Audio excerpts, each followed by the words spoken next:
Hello and welcome to another episode of the Mark Moss Show, where we're always talking about the decentralized revolution. I'm breaking down the way the world is changing so you can understand what's going on, where we're going, and what you should be doing about it. Now, I like to bring you some education to kind of help you understand things differently and some late breaking news so you can see the play-by-play of how these changes are taking place.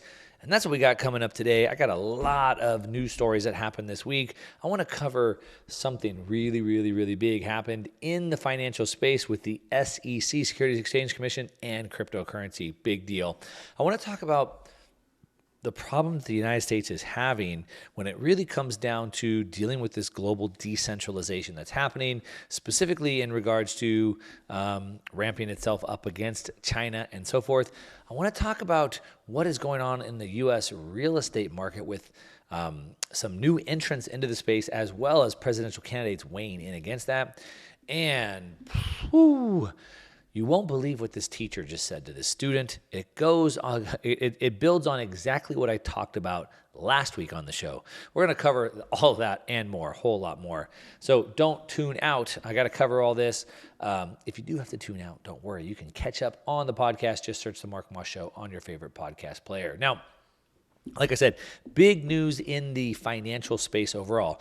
This is really about Bitcoin and cryptocurrency. However, it's really about the financial system overall. What am I talking about? I'm talking about the SEC, Securities Exchange Commission, getting whacked again, getting slapped again, let's say, getting their butt kicked again, if I should say. So what am I talking about? Well, the SEC is meant to protect consumers.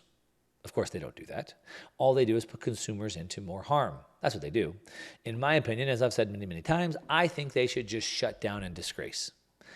They didn't stop any of the problems that happened in cryptocurrency over the last 5, 6, 7 years.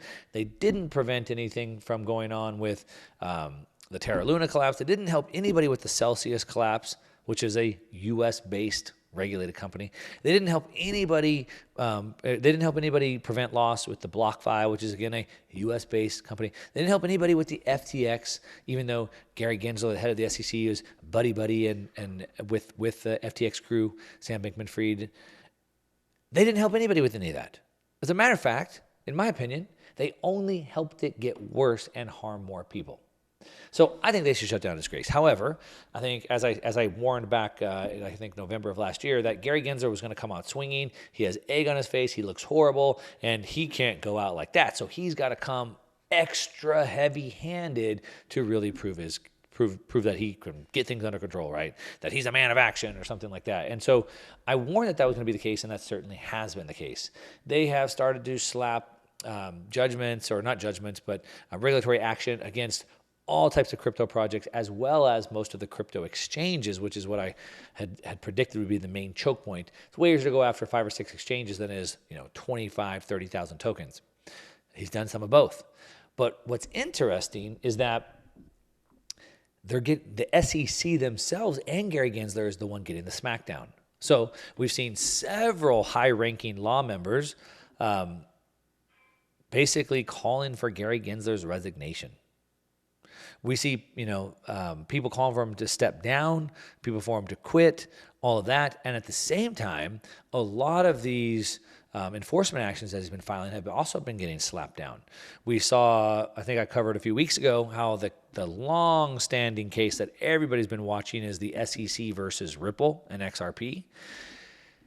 And they sort of lost on some, sort of made up on the other. And I want to go back into that.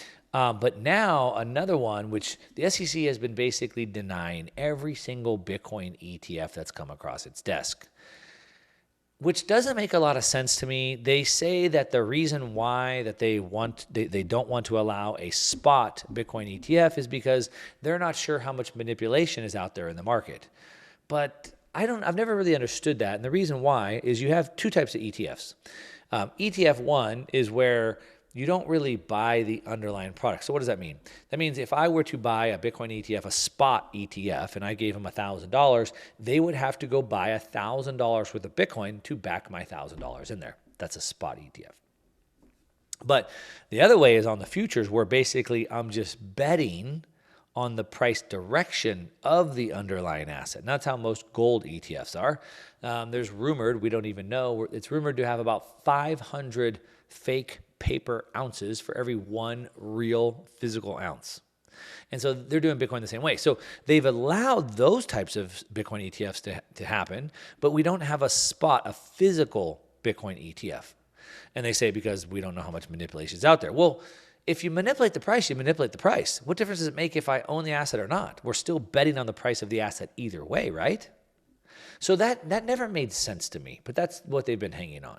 Well, there's Grayscale Bitcoin Trust I've talked about for a long time, which is sort of like an ETF, but because ETFs aren't allowed, it's under a different sort of entity called a trust.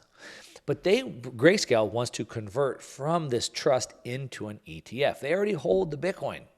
And so they've been trying to get that converted, and the SEC has continued to deny their application to convert from the trust into the ETF. So Grayscale sued, and Grayscale won. Grayscale won the lawsuit. As a matter of fact, the judges unanimously repudiated the SEC's arguments and the agency of what the agency said. The appeals court found that the SEC to be arbitrary and capricious in its denial order of GBTC's conversion into an ETF, and it vacated the decision. They repudiated virtually every argument made by the SEC when comparing the Bitcoin spot and the futures markets, saying the agency failed to adequately explain why it approved ETFs tracking one and not the other. That's exactly what I've been saying this whole time. They repudiated virtually every argument made by the SEC. So the SEC is trying to say, no, these are different. The spot and the futures are different. Well, the judge said, no, they're not. And so this is a big deal. And it continues to discredit. It continues to take away the credibility of the SEC and what Gary Gensler is doing.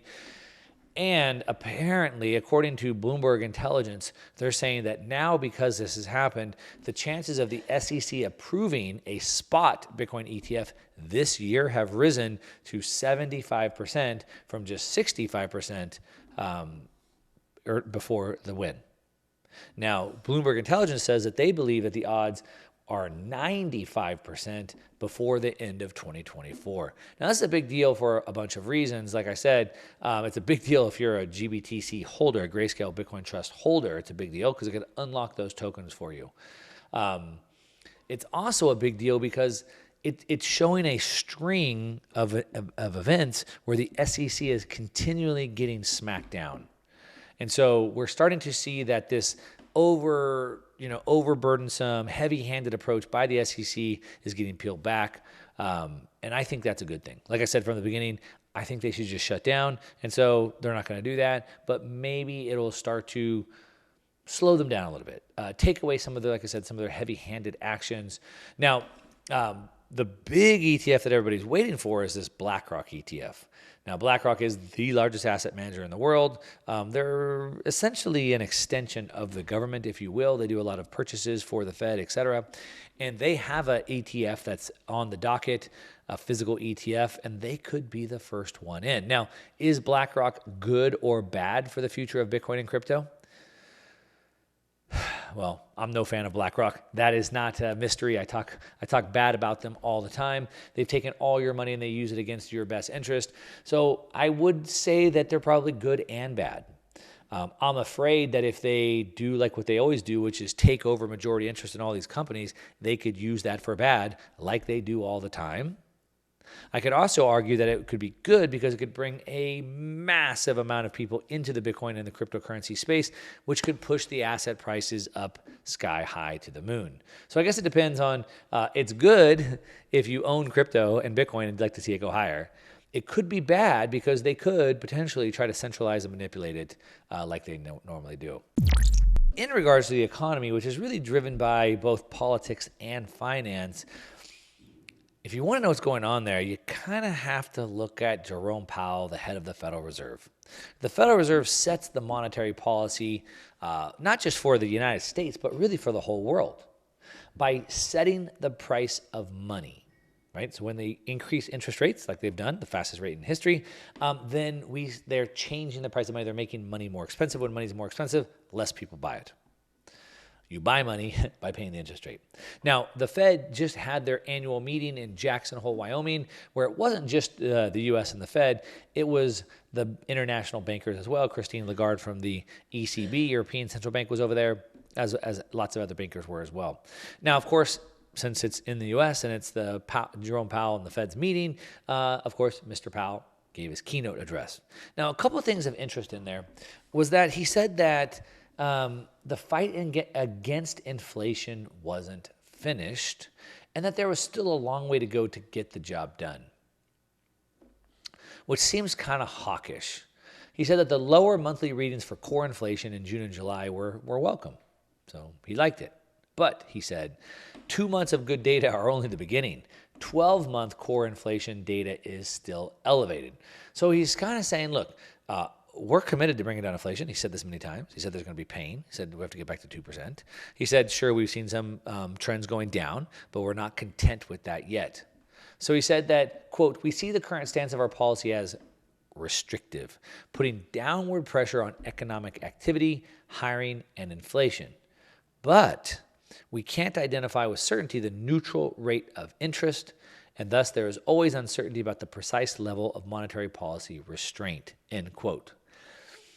Kind of cryptic. Let me break that quote down for you a little bit. So first of all, he said that we see that the current stance of policy as restrictive. So that's his policy. So the policy he's enacting is restrictive. He says, quote, we see it as restrictive, putting downward pressure on economic activity, hiring, and inflation. So we see current stance of policy, his policy that he's enacted, being restrictive and putting down pressure on the economy, hiring, and inflation. So, downward pressure on economic activity. Do you own a business? Well, he is purposely trying to make it hard for your business. He's trying to push down economic activity. He doesn't want your business to have as many consumers or customers. That's his goal. He says that it has downward pressure on hiring. So unemployment. They want unemployment to go up. They want less people working. Think about that. What he's saying. Our current stance of policy, the policy that I, as the Fed chair, have put in place, is trying to slow economic activity and hiring down. We don't want you to have a job. Your job making more money is a problem for us. It goes against what I'm trying to do because I'm trying to bring inflation down to 2%. And in order to do that, I need less people working. And I need more people making less money. How's that? Well, the good thing for Jerome Powell is he doesn't get voted in. We don't vote for him. Imagine people voting for someone who's literally trying to destroy their businesses and their livelihood. Pretty interesting. And then he goes on to say, we can't identify with certainty the neutral rate of interest, and thus there's always uncertainty about the precise level of monetary policy restraint. We can't identify the certainty. Well, there is no such thing as certain. Certainly, you can't control the certainty of the outcome of the financial system. To think that you can just show you that you're an idiot. But what he said is that the precise level or the neutral rate of interest. So they're changing again the price of money. That's the interest rate. Trying to find the neutral rate of interest. What the heck is the neutral rate of interest? Well, they can't define it with any certainty, but what they're trying to define is the rate, is it 4%, 5%, 2%, 3%, the rate at which monetary policy is neither contradictory nor expansionary. So when interest rates get low, the price of money, the rate of interest goes low, money's cheap, so lots of people borrow it. So it expands. Expansionary is the word he used. But if it's expensive, then less people use it, and then it's contradictory. It's contractory. Right? Not contradiction, contracting, contractory.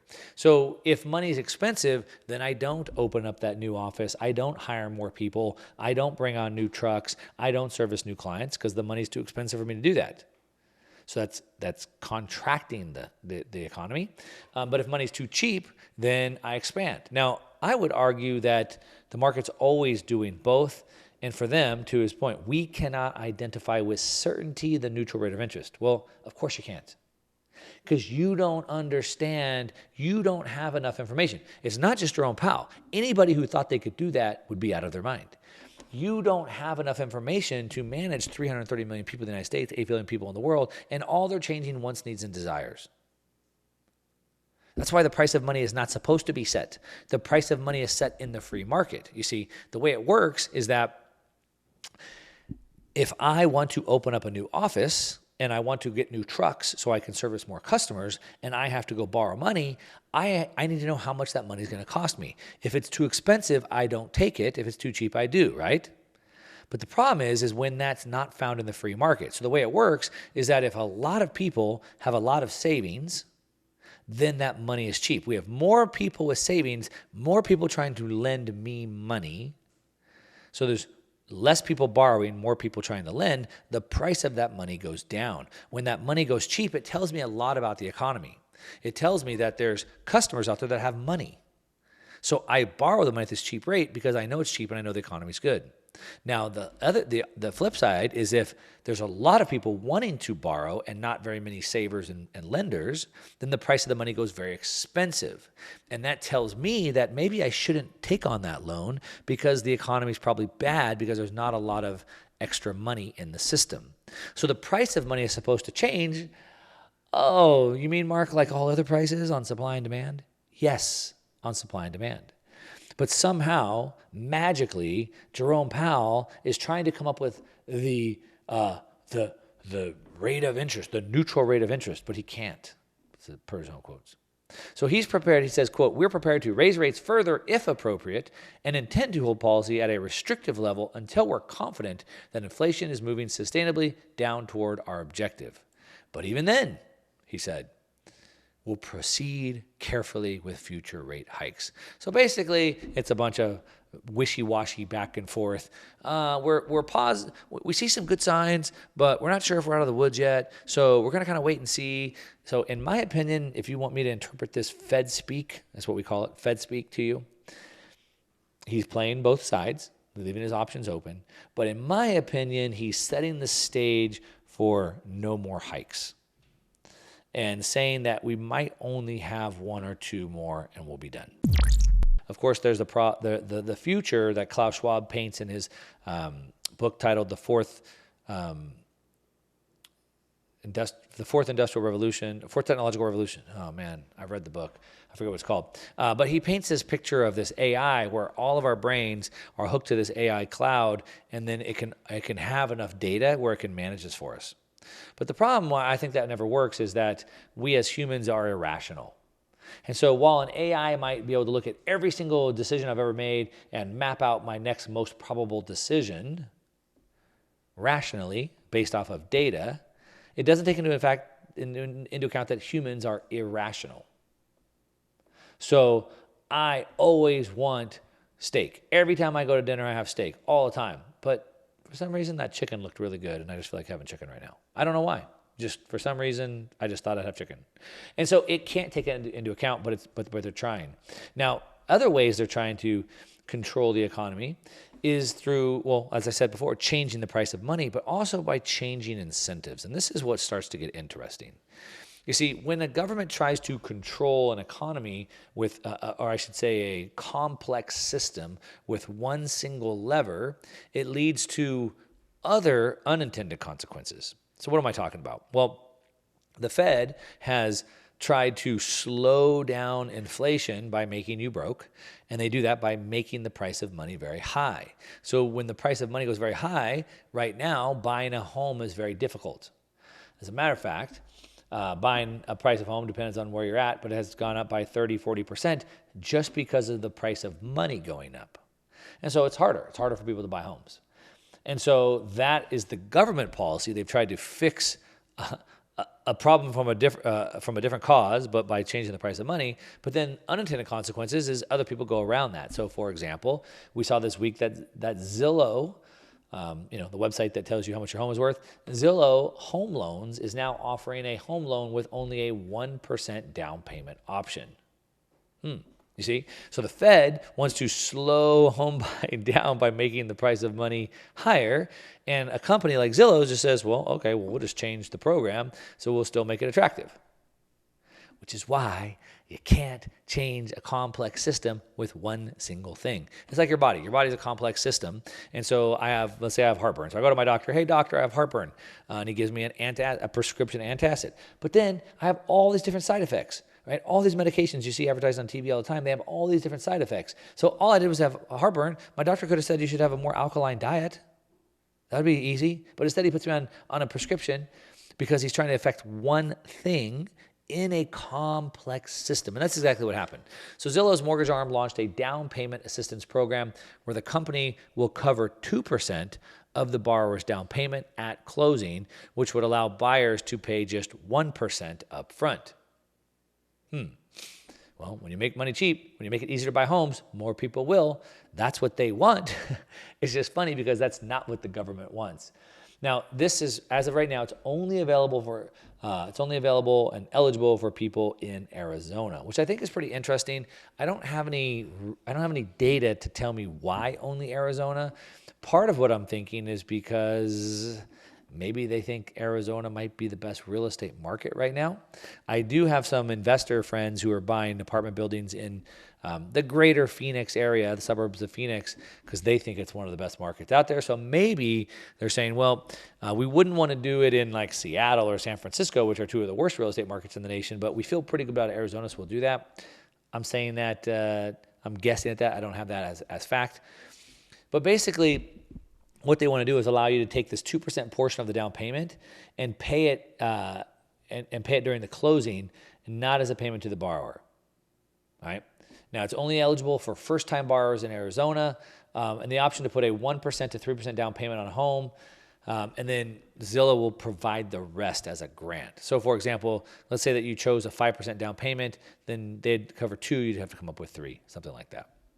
A minimum qualifying FICO, a credit score of 620 or better, and you have to have income no more than 80% of the area median income where the property is located. So, yeah, there is some qualification that you have to follow, but the credit score is pretty low, 620, and minimum, income for the area. A home buyer looking to purchase a $275,000 home in Phoenix, Arizona makes 80% of their AMI and saves 5% of their income. Would need only 11 months to save for the down payment.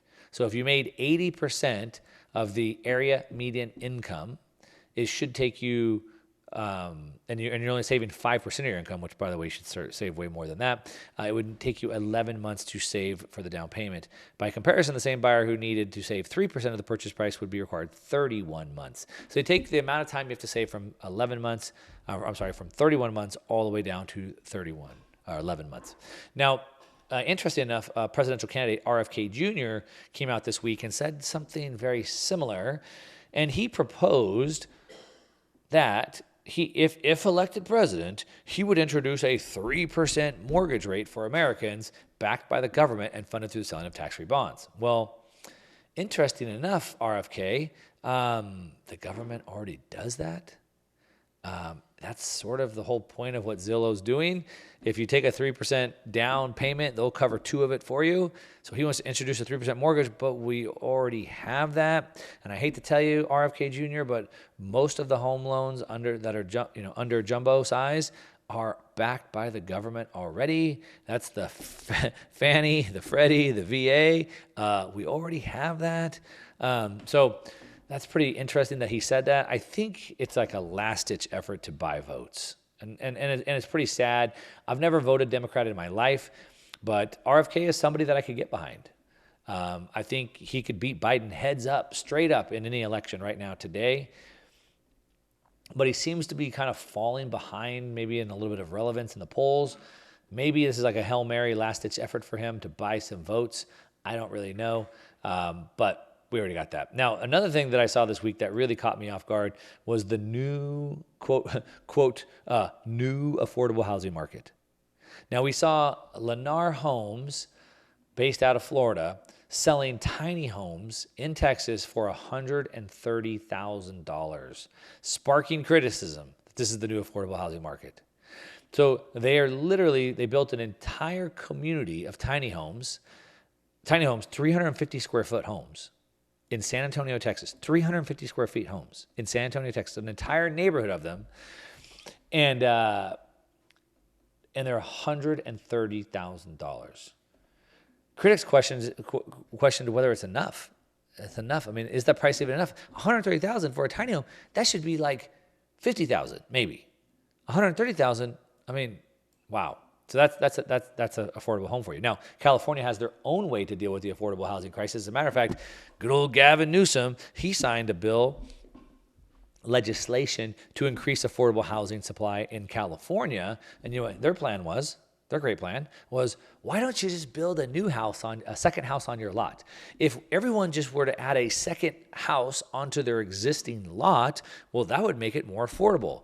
And as a matter of fact, let's give out grants. We'll give anyone between $25,000 to $40,000 if they'll build one of these houses. So the absurdity of trying to make housing affordable by either making it so tiny you can't live in it, tiny homes in San Antonio for 350 square feet, or just build a second house on your lot. None of those address the underlying problem, which is why are houses so expensive in the first place?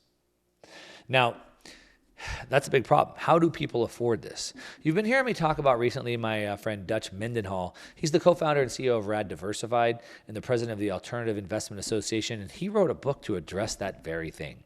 The name of his book is called Money Shackles. But what are these money shackles? Well, they're shackles that represent the financial hamstrings that Americans have fought with, that we've been taught, like go to school, get good grades, get in debt, things like that. And he talks about how it's the wrong thoughts and these wrong teachings that hold people back. And he wants to help Americans actually tap into the American dream. He's on a mission to be at the forefront of the greatest financial change in American history and look beyond Wall Street and see the future of alternative investments. And it's no longer just available to the super rich, right? The old American dream may be dying fast, but you can get in on the new American dream. And Dutch wants to help you out with that. Just check out the book, Money Shackles. You can learn more at therad.com. That's THERAD.com, therad.com, and break free from your money shackles. Check out therad.com.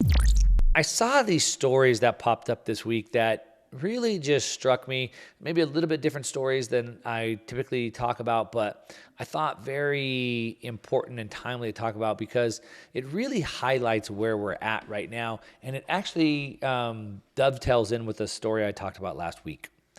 So what am I talking about? Well, a video went viral in the last couple of days of a kid in middle school, a 12-year-old boy in Colorado Springs, basically being chastised by a school administrator because he had a patch on his backpack. Now, this is significant for any number of things. The patch on his backpack was the Gadsden flag. Now, you might know what I'm talking about because last week I talked about the Gadsden flag specifically. I didn't know the story was going to come out. I talked about how I typically have a mug. I don't have it with me today, but I typically have a mug that has the Gadsden flag on there, and I was also wearing a shirt that had it, and I was explaining why I like that and what it means to me, and I talked about the history of that. So now you are educated more than this school administrator who obviously has no idea what they're talking about. I mean, how ignorant are these people running our schools? I mean, if this doesn't highlight it, then I don't know what does. And so basically we have this school administrator sitting down this 12-year-old kid and his mother and saying that you can't have this backpack, this patch on your backpack because it represents slavery. Slavery and the slave trade is what they said. And that the patch is disruptive to the classroom environment. Now, if you listen to my show, or if you could just spend a couple seconds on Google, you'd find out the truth that the flags has nothing to do with slavery. As a matter of fact, the Gadsden flag is the rattlesnake that says, "Don't tread on me." That's the slogan, "Don't tread on me." And it originated during the American Revolution. It was at a time when America was beating back the British. That's what it was for. The Americans were telling the British, hey, don't tread on me. It had nothing to do with slavery. Now, the American Revolution is something that I'm very proud of. It's something that I was taught to be proud of. It's something I think we should continue to teach people to be proud of. And apparently, this administrator obviously doesn't know anything about it, or they're lying and making it up. Why is that? Well, and this is my opinion, so let me dive into opinion a little bit here. The opinion is that they don't want you to have anything that would make you bold or rally people to stand up and be an individual. How dare you show something that says, don't tread on me? How dare you encourage other people to stand up for what they believe? How dare you? Fall in line, be a good student, listen to what you say, repeat back what I ask you, and that's it. Don't think on your own. Don't ever think you can challenge me, and certainly don't be an example to get other people to stand up. That's what they say. The reason why is because when everybody's been forced to live a lie, as soon as one person can stand up and burst through the crust of that lie, other people are going to want to as well. Look, we don't want to be told what to do. And that don't tread on me, as I gave you the reason why I like it so much last week, is the thing that it's the message they don't want. And this video that went viral, I think, sums it all up. There was an article written that said the jocks are going to save the republic one defiant grin at a time. So if you see this video, you see this little kid, 12-year-old kid, with this like smug smile on his face. And the contrast that you saw between this petty administrator and a middle schooler, it couldn't be more opposite, right? You see this petty administrator with this like face like she just sucked on a lemon, and you got this boy who's just kind of got this smile on his face. And one represents a class of power-hungry PTA, HOA president types whose greatest joy in life is just to use any type of power they can get to tell you what to do, right? Whether it's in your neighborhood or your school, whether it's the airline. They used to be customer service on the plane. Now they just want to enforce rules. Any type of power they can get, they like that. That represents one side, right? Because no one else in their lives are probably going to listen to them. These are the types of people who would track you down in a grocery store, during the pandemic and tell you need to put on a face covering. Now, unfortunately, and not to make this sexist, but women typically are overwhelmingly the numbers that are in jobs like HR, administrative services, education, community service, social work, sectors with higher rates, of things like that.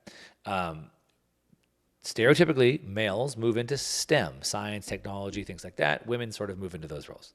Now, because of that, now you might have noticed that they have to then enforce these petty rules. Maybe they want to, maybe they're forced to, but either way, they're enforcing these petty rules. Stand in line. Don't ask questions. Don't put a flag on your back, even though it doesn't mean what I say it means. Now, we also see statistically that young men have a greater tendency to challenge those rules. We see that, what we're seeing through lots of polls is that males are now starting to lean much more conservative. According to the Federal Monitor, the Future survey of 12th grade boys are nearly twice as likely to identify as conservatives versus liberal. Among senior girls, the trend was actually the opposite. So why are young boys being turned off by left-wing ideology? Could it be that they're sick of being told that their masculinity is oppressive and evil? That women actually run the world? That the best boys are actually girls? Are they maybe getting sick of having their thoughts and actions dictated by babysitters and middle management? Well, there's a school in Florida that was making headlines. They're saying that Ron DeSantis is leading the charge over there. And they had a headline that said, "Gender studies are out and jocks are in." Male toxic masculinity seems to be coming back. Now, there's a TikToker that made a lot of noise, MS Petch, and she bemoaned, how, as a liberal woman, is it really hard to find a man who's willing to play the more traditional masculine role in the relationship in today's day and age who's not a conservative? So she's asking, why is it that I can't find someone to be a traditional masculine role model as a liberal? That's because the answer is because they're not. They're conservative. And I don't really like these labels. I don't like to use that, but that is the world that we're seeing in. Now, let me just be clear. We also need very gutsy women too. Now, shout out to my wife. She will go to war on anybody trying to impose our kids like this, and we need more mothers like this kid's mom as well, who sat there in the room with this teacher and challenged her and said, look, you don't know what you're talking about. You don't even know what the flag is. The flag is not about slavery. The flag is about the British and the Revolutionary War. We need more mothers like that as well. Now, we're starting to see this seep into greater culture. We saw this week that CNN just had their third president hired in just the last 18 months. And we're starting to see the same thing. Now, one thing that I think how this dovetails in is that we saw that the CNN president, or the head of the new network now, was purchased by David Zaslav. He also owns Discovery, HBO, Warner Brothers. And he said that we face pressure from every direction: structural, political, cultural, and you name it. He said that their news outlet is approaching peak disruption. And these are why. Why are they, as a company, facing structural changes and cultural changes? We know that. We talked about the culture, right? The difference of the men and the women, the difference of the administrators versus the real people. But why political? Why political? Well, there's a question that you should be asking ourselves. These are the signs that show where the world is going as we continue to break apart. It's a structural change as well. Like I said, that they're approaching peak disruption. It's always technology that changes the world. We no longer need to be on a network that feeds us linear content time after time. And so technology has changed the world. If you're just tuning in, you're listening to the Mark Moss Show. I've been talking about the decentralized revolution, running you through the latest breaking news headlines of the week, keeping you up to date so you know what's going on and what to do about it. That's what I got. Thanks so much for listening.